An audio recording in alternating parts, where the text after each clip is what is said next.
આપી દેશે નહીં આપે ને.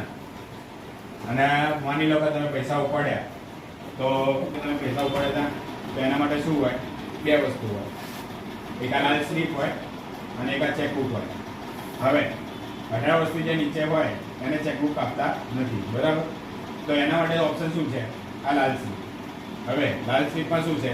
અહીંયા શાખા. શાખા મીન્સ શું નામ છે? પીપલેજ, બરાબર? તો અહીંયા પીપલેજ બ્રાન્ચ લખવાનું. 2025 તારીખ છે, બરાબર? તો અહીંયા તમે તારીખ મળશો, પછી અહીંયા શબ્દમાં રકમ લખશો, બરાબર? પછી અહીંયા શું આવશે? સેવિંગ અકાઉન્ટ નંબર, મીન્સ કે તમારા પાસબુકમાં લખેલો જ હશે, છાપેલો જ હશે. એ તમારો સેવિંગ અકાઉન્ટ નંબર લખશો. પછી અહીંયા લખેલું છે ઓફ, એટલે કે કોનું? તો મીન્સ પાસબુકમાં તમારું નામ હશે તો અહીંયા પૂરું નામ લખવાનું. માની લો કે આપણે એક્ઝામ્પલ તરીકે લઈએ કે રોહિત પરમાર, બરાબર? તો અહીંયા લખશો રોહિત પરમાર, બરાબર? તમને આ રીતે એપ્લિકેટ સર્ટિફિકેટ આપવામાં આવે છે કે ભાઈ આમાં જો લખેલું છે કે તમે મૂળ રાશિ કેટલી છે તમારી? 3,50,000 છે, બરાબર? આમાં તમારું જ્યારે 1 વર્ષ પછી મેચ્યોર થશે, મીન્સ કે 1 વર્ષ પછી તમે કેટલા મળવા પાત્ર છે એની પણ અહીંયા વિવરણ લખેલું છે, બરાબર? પછી તમે કેટલા વર્ષથી એમાં પણ પાન કાર્ડ હોવું ફરજિયાત છે, બરાબર?